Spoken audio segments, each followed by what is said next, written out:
Can you share any of your personal philosophies or experience that keep you motivated and focused on your goals? Mm-hmm. Yeah, for sure. So, when I was growing up, I was always one of those overly scheduled kids.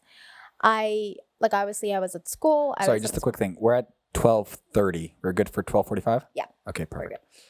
So yeah, I was one of those here.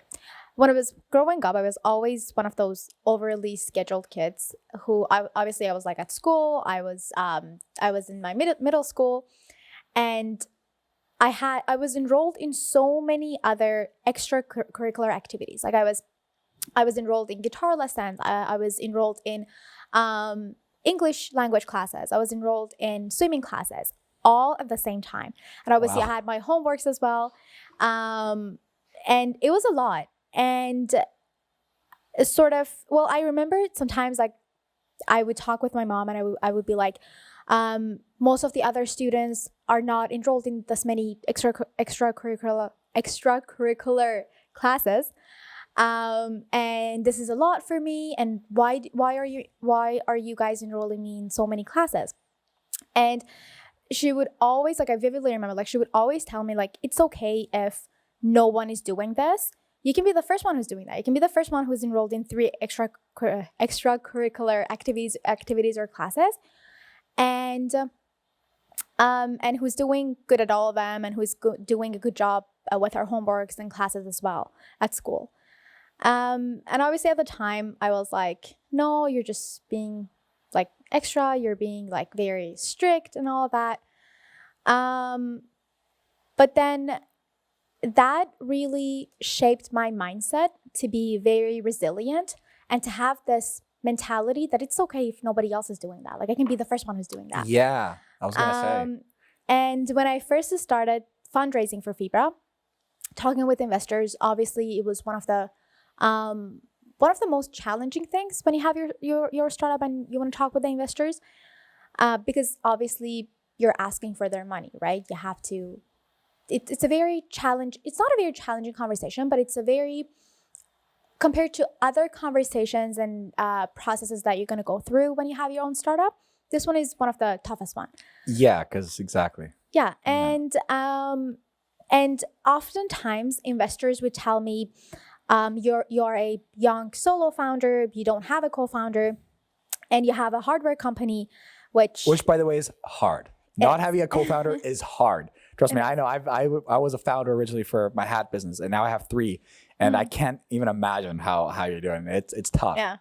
And then they were like, you're a young solo founder, you don't have a co-founder, and on top of that, you have a hardware company, which, as a side note, it means that it requires so much more resources, both financially and human resource and all of that.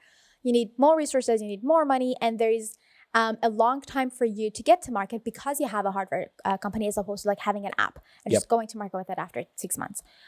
So it's all of that, and within this economy, you're going to have a very hard time raising the round that you're raising, and you can be the first.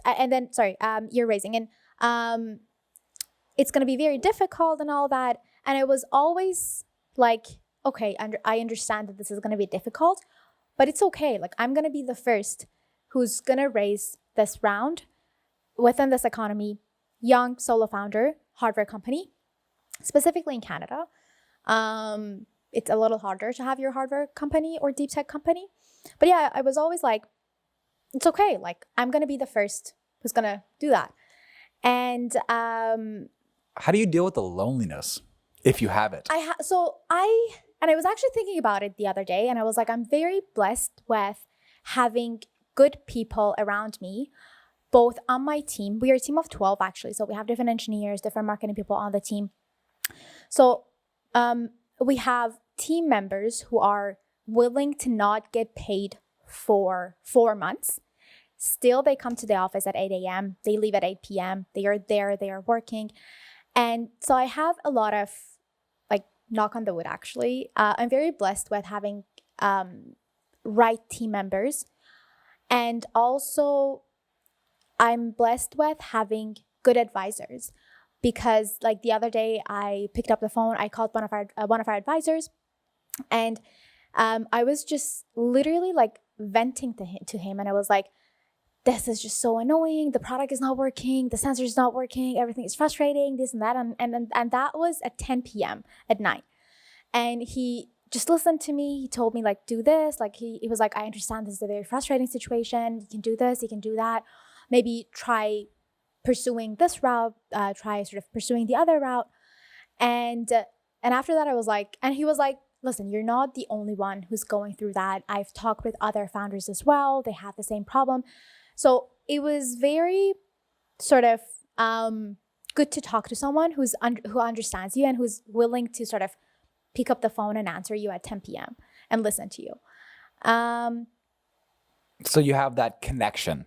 You have that connection, what kind of helps with the loneliness or the aspect. Exactly. Because you kind of are like, you're like your trailblazer. Obviously, you're the first one, which is difficult. It's difficult because it's like when you're bushwhacking, the first one at the front whacking all the bushes, they have to go through the hardest, but then it's easier for other people to go through. But it seems to me you've always been comfortable in that role because you were always the first to do all these different things. Exactly. And then, going back to my team members, every time that I was so frustrated about the product not working, I've had team members on my team who were like, don't worry, we're going to figure it out. Like, we're going to figure it out. Don't worry about it. And that's very important. And these are individuals that I said, like, they are willing to not get paid for 4 months straight, and they are still there working on the product. And I think that really goes back to you being able to sell your vision to employees, to everyone that you come across. Understood. And I just want to mention that Talent Trails has provided a person to her as one of the team members. And we are very thankful for him. Yeah. Hamza, this is for you. Great work on your end.